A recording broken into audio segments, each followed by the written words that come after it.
Hi, I'm Chris Smith. I'm the technical supervisor for Legally Blonde at the Palace Theater. We're here now in the lobby of the Palace, where for the last 6 weeks we've been loading in 17 trucks of scenery, lights, sound, costumes, props, and we can go in and take a look and see where we've gotten so far.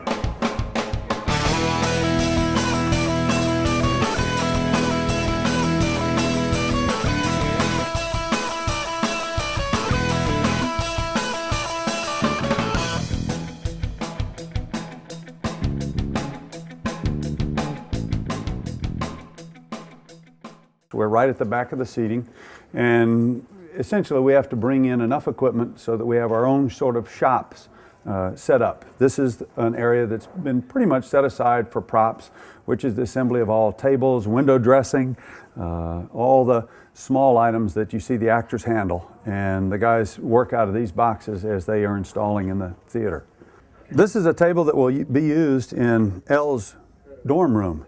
We actually got the table, and it was another, I think, 8 inches deep.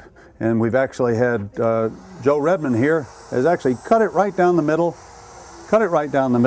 and taken out 8 inches, and then put it back together, and we'll repaint it just as if it had been store-bought like this. So he's right in the middle of doing other projects to get various tables and shelves built for either on the show or for storage locations in the dressing rooms or on stage.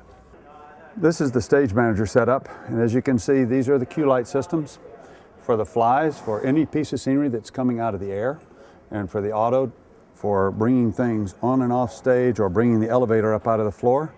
Bonnie can see what activity is going on in the basement before an elevator comes out of the floor.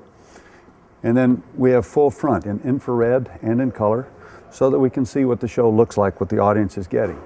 During the run of the show, Bonnie will actually be off stage left and won't be able to see the show from the front. So being able to see the show in color and being able to see the show in infrared so that she can see things in darkness is important, and that's what these screens are for. Here we have the orchestra pit that's empty. There will be 17 musicians in here.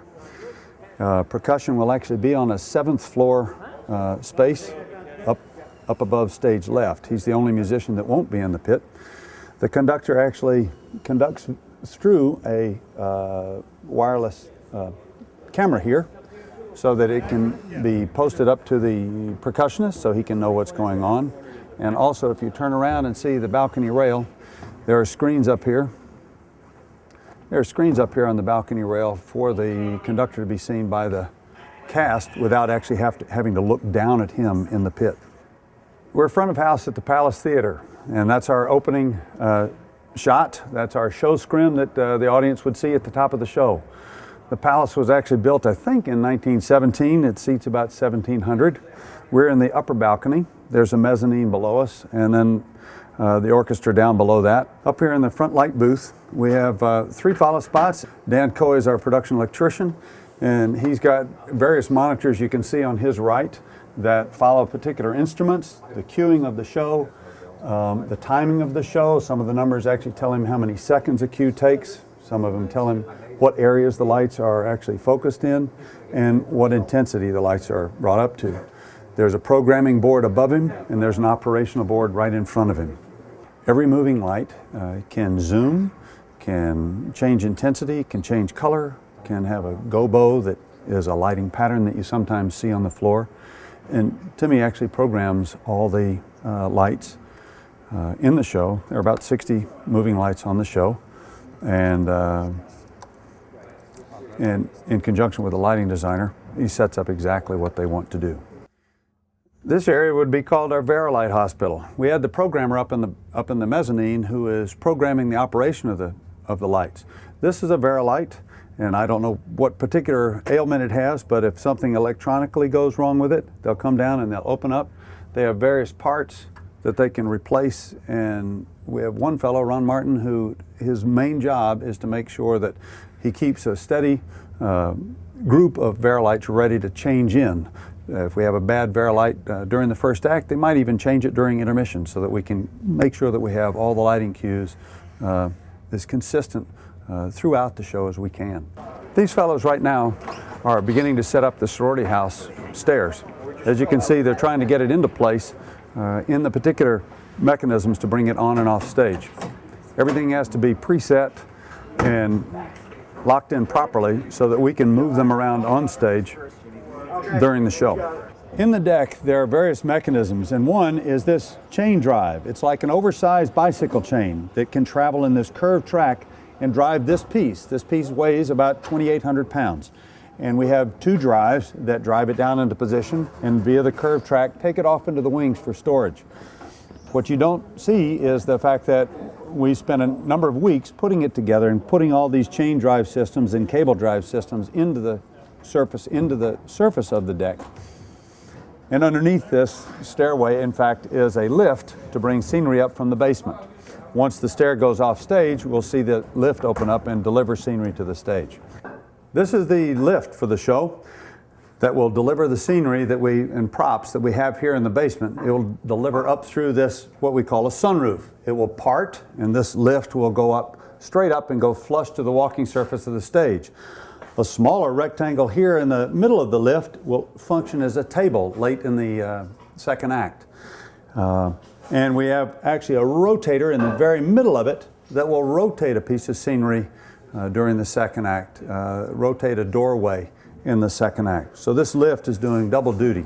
This is our passageway for the actors and the wardrobe, and everybody has to pass back and forth through the stage. It's 3.5 feet wide, and we have to allow a certain amount of space for the passage for everybody downstairs to be able to just function the show. We're now down in the basement, and Jeff Lunsford is here, and this is his computer control system for all the winches that drive things on and off stage and bring things up on the lift. These are normal 3 and 5 horsepower motors to do the basic winches. And this large one downstage is a 10 horsepower motor to deliver the wall at the very top of the show. The portion of the sorority house that drops out of sight during the top of the show is driven by this 10 horsepower motor. The large item that you see up in the air above us here is the sorority truss. It's the first scene that we see the girls perform on at the very top of the show. It's coming into a position of 7'10" off the floor, and it'll be on either side of the stairway. So it looks like the front entryway of a very swank sorority house at the university in California. Backstage, you have to be ready for various items to come off. The stairway that we saw on stage is going to come off here in the stage right wing. It will then be de-rigged and turned up into this one slot and then flown up into the air, that one empty space. Underneath, we have the hair affair, which is one of the early pieces of scenery that gets used. And above it is a trailer scene, or the golf cart scene, or the mall scene. Everything that we have gets stored in the air at some point during the show, before it gets used or after it gets used, and just to make way for other pieces of scenery to get on and off stage. One of the things that we have a problem with backstage in theater sometimes is how you move people to and from the stage. Everybody stage right has to go down this spiral staircase. So at times we have wardrobe and actors coming up, and we have stage hands going down to the basement to be able to preset a show that's going to come up, a scene that's going to come up on the lift. So we have to make sure that we have choreographed the traffic up and down the stairs. So we've just come up this ladder up to the fly floor stage right, and stored underneath the fly floor here are the shower from late in the second act or first act Callahans, and prop storage in this bin down below. We're above stage right, and again, everything that we have on stage has got to be stored off stage, up in the air using chain motors. Each one of these boxes has a 1-ton or a half-ton chain hoist in it.